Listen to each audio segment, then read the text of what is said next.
Bienvenue à l'émission Crois-tu? On veut parfois être unique, ne pas ressembler aux autres, peut-être ne pas paraître comme les autres, être différent. Notre invité a voulu être différent, mais de façon vraiment particulière. Il va nous en parler tout au long de son histoire. J'ai le plaisir de vous présenter M. Ringuette. Alain Ringuette. Alain, bienvenue à l'émission Crois-tu? Merci, merci. Content d'être avec vous Alors, on ce va matin. entendre prochainement comment tu as voulu être hors norme, ne pas être comme les autres, être typique, atypique, hein, une personne unique en son Mhm. genre. Mais tout d'abord, j'aimerais que tu nous racontes ton histoire à partir de ton enfance. Oui, oui, certainement. Moi, je suis né au Québec. Mais quand je suis arrivé adolescent, mes parents sont déménagés au Nouveau-Brunswick. Et quand je suis arrivé ici, là, c'était vraiment une autre culture. Et puis, étant adolescent, là, j'avais de la difficulté à faire des amis parce que c'était très différent. Alors, je me suis attaché à deux choses. La première, c'est j'ai développé une passion pour la musique. Alors, j'ai appris à jouer des instruments de musique. Ensuite de ça, je me suis intéressé beaucoup à mes études. Fait que je me suis concentré dans ça. Mais j'ai travaillé beaucoup parce que même les fins de semaine, j'étudiais ça, tellement que dans la première année, j'ai fait ma septième puis ma huitième année dans la même année.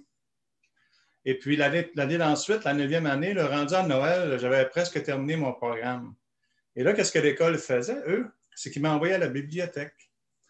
Et à la bibliothèque, il y avait un petit local là, où on réparait des livres. Alors ça, je trouvais ça intéressant d'aller là. Sauf que c'était l'endroit aussi où on allait mettre les jeunes qui étaient récalcitrants. Oh. Par exemple, les personnes qui faisaient l'école buissonnière, aussi ceux qui étaient en retenue.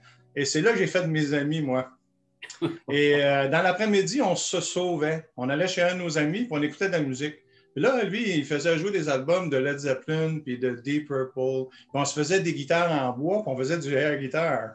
Mais moi, là, ça m'a marqué, ça, parce que ça m'a donné vraiment une passion de dire hey, j'aime ça, ce son-là. Ma première album que je me suis acheté, c'est un album de Kiss, Kiss Alive. J'étais impressionné par les maquillages, par la musique. Et là, j'ai pris la décision que c'est ça que je vais faire. Je veux faire cette musique-là. Et quand j'ai terminé mon secondaire, parce que j'ai commencé à faire une band de garage, tu sais, à faire de la musique, puis même j'ai commencé à jouer dans des clubs, tout ça. Mais à la polyvalente, j'ai terminé tôt. J'avais seulement 16 ans quand j'ai fini ma 12e année, à cause que j'avais avancé, puis aussi ma fête était dans l'été. Et quand je suis venu voir mon père, j'ai dit à mon père, j'aimerais aller faire un bac en musique à l'Université de Moncton. Mais mon père, ça y a fait peur. Il a refusé ma demande. Il faut dire que mes cheveux commençaient à pousser pas mal. J'avais les cheveux longs. Il y avait aussi la drogue qui tournait autour de nous. Puis les jeunes avec qui je me tenais, là, ils n'aimaient pas tellement ça. Alors, il me dit de choisir un métier qui ressemblait à un métier.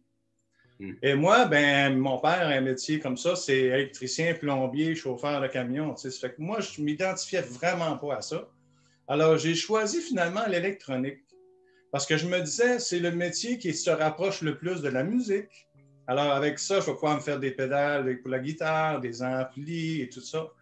Alors là, vraiment, mon cœur était là. Et je suis allé en génie électrique à Bathurst pendant 2 ans. Malheureusement, là, je n'ai pas été capable de faire les 2 années complètes parce que j'ai rencontré des musiciens là-bas. Alors, je passais mes grandes soirées à faire de la musique, puis mes fins de semaine, puis ça n'a pas été long que mes notes, là, ils ont tombé, puis je n'ai pas pu réussir ça. Quand je suis revenu chez mon père, il était déçu. Mais je me suis trouvé un emploi chez Irving, au Nouveau-Brunswick, à planter des petits arbres. Alors, mon père s'est dit, ben au moins, s'il travaille, c'est une bonne chose. Sauf que moi, mes payes, là, je les passais en musique. J'achetais des albums, des fils, des cordes de guitare, des nouveaux instruments, tout y passait. Puis là, notre orchestre commençait à grandir. Et à un moment donné, on a fait un spectacle à Edmundston. Puis là, je pense que ça a touché mon père quand il a vu ça. Parce qu'on a fait un spectacle durant un festival, durant l'été. On a attiré 3500 personnes à notre spectacle. Alors, quand mon père a vu ça, là, il a compris qu'il se passait quelque chose. Alors, il a fait un geste que je ne m'attendais pas. Il nous a prêté la maison paternelle. Mes parents avaient un commerce, eux autres, dans le taxi. Il y avait une flotte de taxis à Edmundston. Puis la maison de mon grand-père, finalement, qui avait donné à mon père, il nous l'a prêté. Puis là, j'ai pu pratiquer avec les musiciens. Alors, pendant quelques années, là, on a travaillé fort, là, on a développé vraiment notre marché, puis on est parti en tournée. On a passé, on jouait un peu plus dans les maritimes, dans l'Est du Canada, on a joué aussi au Québec, dans l'Est du Québec. Et il y a quelque chose qui s'est passé à Québec. C'était sur la rue Saint-Jean, le 1123 rue Saint-Jean. C'était un bar, puis on avait joué pendant 6 soirs consécutifs dans ce bar-là. Et ce soir-là, dans cette semaine-là, il devait y avoir un promoteur qui venait nous rencontrer pour nous ouvrir les portes du côté de Montréal et Toronto. Sauf que notre chanteur, sans le savoir, l'a insulté à cause du rock qu'on jouait. Puis lui, c'était un homme qui avait les cheveux courts. Il était dans un autre genre. Alors, puis notre chanteur n'a pas bien agi avec lui. Puis malheureusement, là, quand on a su que c'était le promoteur, on était tous déçus. Quand on est revenu au Nouveau-Brunswick, là, on s'est dit, il faut faire quelque chose de différent pour se marquer à travers les groupes rock. Et dans ce temps-là, ben, il y avait des jeunes qui se tournaient vers la sorcellerie, il y avait des personnes qui se retournaient vers c'était le sexe, puis la drogue, tout ça. Mais nous, on a dit, il faudrait faire quelque chose de vraiment différent des autres, en marge des autres. Et c'est là que le batteur est arrivé avec une idée, qu'on lise la Bible. Alors, parce que dans le livre de l'Apocalypse, on a trouvé qu'il y avait des bêtes avec des têtes, puis des yeux, puis tout ça. Puis il y avait tellement d'images intéressantes, on s'est dit, hey, ce serait original, personne n'a pensé à ça. Fait que nous, on s'est acheté chacun une Bible, on a commencé à lire la Bible tous les deux. Et puis là, le soir, on venait et puis on s'échangeait comme ça la parole. Il n'y avait pas personne qui nous enseignait vraiment. Probablement qu'on a interprété ça de drôle de façon des fois, là, mais c'est comme ça qu'on a été introduit à la parole de Dieu. Hey, mon cher Alain, c'était vraiment la façon d'être différent des autres en se procurant une Bible et puis en lisant surtout l'Apocalypse. Après la pause, mon cher Alain, j'aimerais entendre la suite de ton histoire. Certainement.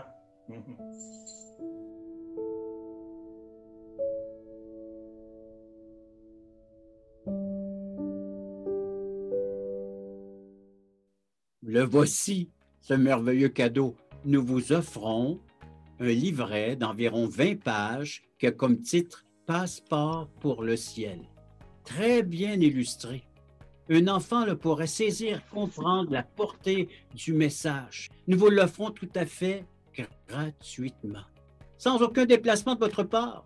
Vous pouvez nous appeler, vous pouvez aller sur notre site croixtu.ca, faire des demandes, mais il sera livré à la maison, chez vous. Alors donc, juste en faire la demande et il sera livré gratuitement à la grandeur du Québec, grandeur du Canada, à tous ceux qui voudront le recevoir, qui va vous expliquer comment avoir un passeport pour entrer au ciel. Et cela pour l'éternité.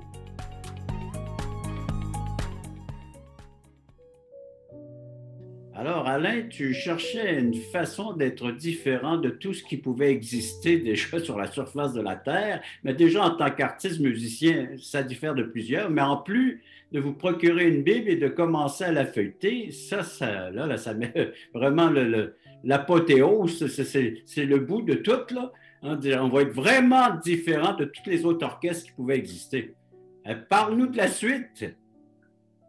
Oui, c'était vraiment intéressant ce qu'on voulait faire. Parce que c'était quand même, un orchestre, c'est quand même une sorte de commerce aussi. Parce que, tu vois, même on était dans des jeunes de 18-20 ans, on avait au-delà de 70 000 $ d'équipement. Alors, il fallait vraiment trouver une image particulière pour l'orchestre.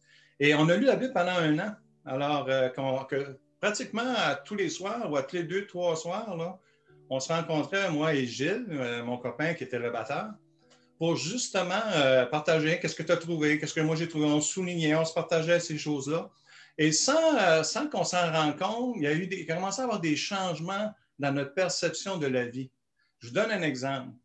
On a joué dans un club tard le soir, je pense qu'il était comme 2-3 heures du matin quand on a fini. Mais nous, le matin, là, il fallait pacter l'équipement pour partir parce qu'on avait un autre spectacle le soir dans une autre ville. Alors, c'est moi et le batteur qui ont été le matin, il était autour de 6h, 7h le matin pour commencer à dépacter l'équipement. On était 4 musiciens, 2 techniciens, puis on se relayait pour faire ces tâches-là. Mais quand on a ouvert les lumières du club ce matin-là, il s'est passé quelque chose dans nous. Puis Gilles aussi a senti la même chose. C'est qu'on a constaté les dégâts. Dans le fond, on a ouvert les lumières, puis là, j'ai réalisé comme pour la première fois qu'il y avait des tables qui étaient renversées, des verres cassés, il y avait la senteur aussi, ça sentait fort. Il y avait eu de la chicane la veille, l'ambulance était venue, que je me souviens. Et puis là, on a comme réalisé que c'est ça qu'on produit quand on fait de la musique, une sorte de violence, une sorte on fait sortir le méchant, comme on dit. Et là, on trouvait ça un peu spécial qu'on puisse réaliser ces choses-là.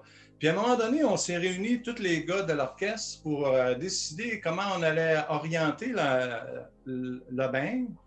Et moi et Gilles, on a apporté des idées différentes. On a dit, qu'est-ce que vous penseriez si on ferait des compositions, qu'on commencerait à parler de solutions aux problèmes des jeunes? Par exemple, un couple qui se chicane, comment on peut apprendre à mettre de l'eau dans son vin. Par exemple, quelqu'un qui cherche à se suicider, l'encourager à aller chercher de l'aide. Tu sais, d'aller un petit peu du côté humain. Puis là, il y a eu comme un grand silence. Là, tout le monde se regardait. Puis tout d'un coup, tout le monde est parti à rire. Puis là, on riait, même sans savoir pourquoi on riait. Là, il y a un des gars qui a dit, « Hey, les gars, là, c'est une business de sexe, drogue, puis rock and roll. Il n'y a pas de place pour de l'amour et des solutions là-dedans. Nous autres, on veut créer notre douleur. Hein? On veut la faire sortir. » Puis là, moi et Gilles, on s'est regardé et on a dit, ben qu'est-ce qui s'est passé, là? Pourquoi que nous autres, qu'on pense comme ça maintenant? Et puis là, Gilles a pris son sac, il a mis sa Bible dans son sac, ses 2 bâtons de drum, il a traversé le chemin, puis il a fait du pouce. Et c'est un pasteur qui l'a arrêté, qui lui a donné un livre. Et le pasteur lui a parlé de l'Évangile. Là, moi, ce que j'ai entendu, c'est que Gilles avait changé. Moi, je suis parti vivre à Rimouski, au Québec, parce que quand j'avais fait une tournée, j'avais rencontré des musiciens là, qui étaient intéressants. Fait que je me suis dit, peut-être on pourrait partir à un orchestre. Et cet été-là, ma blonde, qui est mon épouse, là, Jacinthe, qui à l'époque était ma blonde, était supposée venir vivre avec moi parce qu'elle finissait la polyvalente. Elle terminait ses études secondaires puis elle venait vivre avec moi. Mais quand elle est venue à Rimouski, c'était pour m'annoncer qu'elle ne viendrait pas rester avec moi parce que sa vie avait été transformée. Là, j'ai dit, ben qu'est-ce qui se passe? Elle dit, il y a quelqu'un qui m'a parlé de Jésus, qui m'a présenté l'Évangile. J'ai réalisé que j'étais un pécheur, que j'allais aller en enfer si que je faisais rien. Alors, j'ai demandé pardon Jésus pour mes péchés, puis j'ai dit à Jésus d'entrer dans ma vie, et puis là, j'ai donné ma vie à Jésus. Puis là, à cause de ça, je ne peux pas venir rester avec toi parce qu'on n'est pas mariés. Le mariage, pour un musicien, ça ne marche pas, ça. Tu sais, ça, c'est un cliché. Mais là, j'ai dit, mais c'était sérieuse, on est vraiment amoureux l'un de l'autre. Elle dit oui, m'a dit, je dois choisir. Alors, je choisis Jésus. Puis elle est partie. Puis pendant quelques jours, moi, j'étais vraiment bouleversé d'entendre ça. Et à un moment donné, je me suis dit, je sais ce qui se passe. C'est mon ami Gilles qui lui parle. Il a changé, là, puis il lui parle de ça, puis il lui bourre le crâne, puis il fait ça. Alors, j'ai dit, OK, je vais venir le rencontrer. Je suis venu au Nouveau-Brunswick, j'ai rentré chez lui, j'ai descendu en bas au sous-sol, j'ai mis la main sur la poignée de la porte. Moi, c'était comme mon frère, là, Gilles. Là. J'ai mis la main sur la poignée de la porte. Là, j'ai dit, voici mon plan. J'ouvre la porte, je lui mets mon doigt en dessous du nez, je lui donne ses 4 vérités, je lui dis de laisser ma blonde tranquille et je m'en vais. Et là, quand j'ai ouvert la porte, j'étais sous le choc. Parce que nous, qu'est-ce qu'on faisait, là, c'est qu'on mettait des rideaux noirs dans les vitres, on mettait des lumières, puis des black lights, puis des affiches de nos vedettes. Puis quand j'ai ouvert la porte, là, il avait tout changé ça. C'était tout blanc. Il y avait de la lumière dans sa chambre. Il y avait un pupitre là, avec une belle lampe. Il avait appris à jouer de la guitare. Il avait une guitare dans ses mains. Il y avait une Bible ouverte sur son pupitre. Et là, il y a 2 choses qui m'ont frappé lourdement. Là. C'est qu'il s'avait fait couper les cheveux courts. Mais voyons donc. Puis en plus de ça, il souriait. Parce que ça, c'était un gars qui souriait jamais. Il souriait quand on était sur la scène avec les lumières, là. Mais dans la vie, il souriait jamais. Puis là, qu'est-ce qui s'est passé? Puis là, j'ai voulu lui dire quelque chose que je n'étais pas capable de parler. Et là, il me dit, assieds-toi, Alain. Il dit, je vais te partager ce que j'ai compris dans la Bible. Mais et là, il m'a présenté Alain, Jésus. Ça va être après la pause qu'on va entendre ce qu'il t'a annoncé. Absolument. Alors, tu te rends chez ton ami, tu frappes à sa porte, puis tu le trouves transformé. Après la pause, On Oui. va entendre donc le partage qu'il a eu entre vous.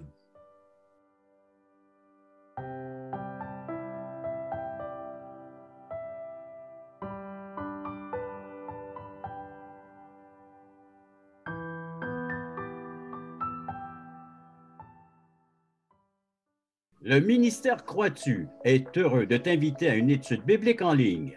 Plusieurs écoutent régulièrement ces témoignages de conversion qui ont tous un point commun. Ils ont reçu Jésus-Christ en tant que sauveur personnel. Tu as des questions existentielles? Dieu, la vie, où je vais après la mort? Tu veux en savoir plus sur ce salut éternel? En te rendant sur la plateforme croitu.ca, tu trouveras le lien qui te conduira à une étude et partage de l'Évangile selon Jean tous les mardis soirs 20h. Je vous attends grand nombre. Alain, tu es sous l'effet de la colère, il se passe des changements radicaux chez tes semblables, tes proches, là. Puis là, tu vas aller parler à ton copain, à ton ami, là, tu vas lui mettre le doigt sous le nez, là, puis tu vas lui dire ta façon de penser, puis d'arrêter d'influencer les gens avec sa Bible. Et là, tu arrives chez lui, tu frappes à sa porte, et parle-nous donc de ta découverte. Oui. Gilles avait tellement changé que ça en était vraiment dérangeant. Je l'ai écouté, il m'a parlé de Jésus, du péché, du sacrifice de Jésus à la croix, ces choses-là. Mais je suis parti, puis je lui ai dit, ce que je vais faire, c'est que je vais lire le Nouveau Testament, puis je vais ouvrir mon cœur à Dieu. Quand je suis arrivé à Rimouski, il y avait une petite colline pas loin de mon appartement, là, puis je priais à Dieu. Tu sais, je lui disais comme, je ne savais pas prier, mais je disais, si c'est vrai que tu es là, ben parle-moi. Je vais ouvrir la Bible, je vais lire ça, là, qu'est-ce qu'il y a là-dedans, là, puis je vais mettre ma confiance dans ça, là, mais je veux comprendre, je veux que tu me diriges. Puis, tranquillement, les yeux ont commencé à s'ouvrir parce que la parole me parlait. Puis un bon matin, j'ai reçu une lettre de Gilles. Puis Gilles, quand il écrivait, lui, il écrivait autant dans la lettre que sur l'enveloppe. Il y avait des versets. Puis à un moment donné, il y avait le verset dans l'Apocalypse 3:20, ça dit, « Voici, je me tiens à la porte et je frappe. Si quelqu'un entend ma voix puis ouvre la porte, j'entrerai chez lui, je souperai avec lui et lui avec moi. » Et ce matin-là, j'ai compris que ça faisait un bon bout de temps que le Seigneur frappait à la porte de mon cœur et c'est moi qui refusais d'ouvrir la porte. Parce qu'il n'y avait personne qui pouvait ouvrir la porte de mon cœur. J'étais le seul qui pouvait le faire. Il y avait juste une poignée par en dedans. Mais j'entendais le Seigneur frapper ce matin-là. J'ai compris que qu'est-ce qu'il voulait faire, c'est qu'il voulait avoir une relation avec moi. Pas que je pratique une religion, mais que lui soit dans ma vie, que je puisse lui parler comme un ami, puis qu'il soit présent à chaque jour.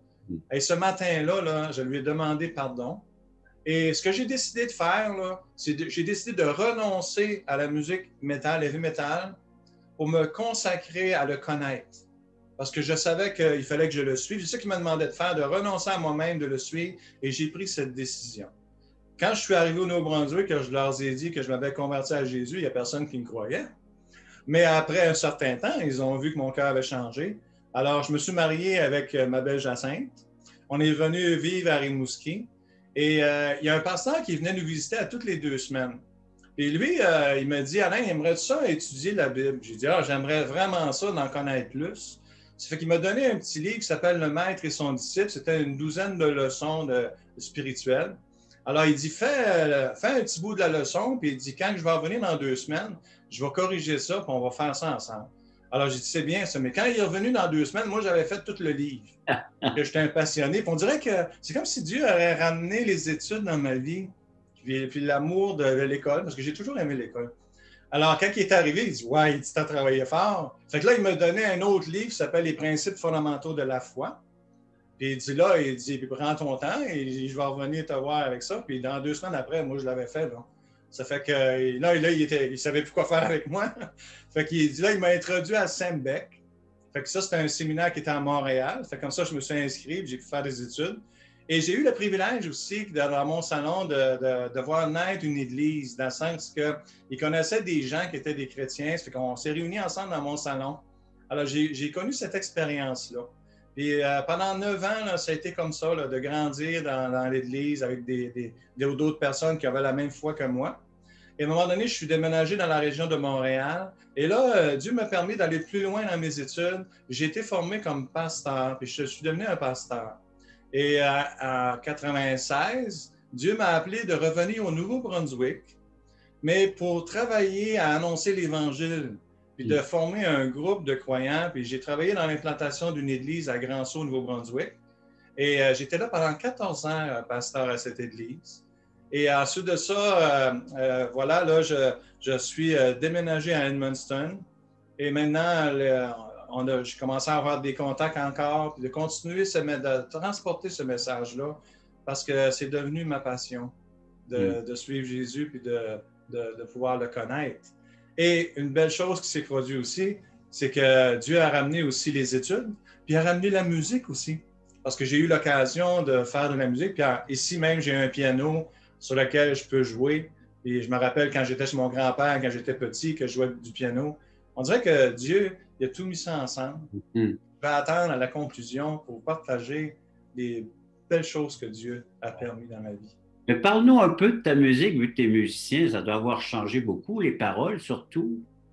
Bien, certainement, parce que là, ce sont des paroles d'amour, des paroles d'encouragement, des paroles, il y a des solutions à nos problèmes, mais surtout de parler de notre Sauveur, de parler de ce grand Sauveur, Jésus. Et il y a tellement de belles choses. Et puis, je joue de la guitare, je joue du piano, je joue du drum aussi. Je peux faire plusieurs sortes d'instruments. J'ai même fait un petit peu de cours de violon avec ma fille. Tu sais, la musique, là, elle fait partie, c'est un don que Dieu donne, là. Mais je pense que ça prend tout son sens quand on l'utilise d'une bonne façon. Et puis j'aime encore la musique rock, là, parce que c'est mon arrière-plan, là. Et je ne rejette pas ça non plus. C'est juste qu'il y a des choses que je ne peux pas écouter à cause des paroles, certaines fois quand c'est blasphémateur ou quand Les c'est paroles qui trop... iraient à l'encontre de tes valeurs maintenant, de l'être que tu es devenu en la personne. Voilà, exactement, exactement. Après la pause, mon cher Alain, on va lancer un défi à nos téléspectateurs.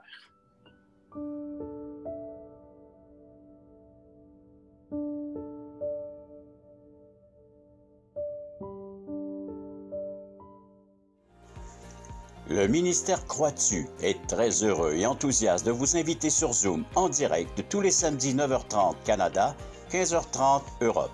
Nous vous présenterons des témoignages d'espoir vivants et percutants qui nous ramènent à l'essentiel, la Bible, la parole de Dieu et l'assurance d'une vie éternelle en Jésus-Christ. Pour participer à notre réunion Zoom, allez simplement sur notre site web croixtu.ca et cliquez sur le bouton. Nous vous attendons en grand nombre. Alain, je t'ai demandé avant la pause de nous lancer un défi, mais avant, j'aimerais que tu nous dises il se passe quoi au moment présent dans ta vie. Oui, moi, là, ce que je trouve qui est vraiment magnifique de ce que Dieu a fait dans ma vie, là, c'est qu'il a amené de la pureté.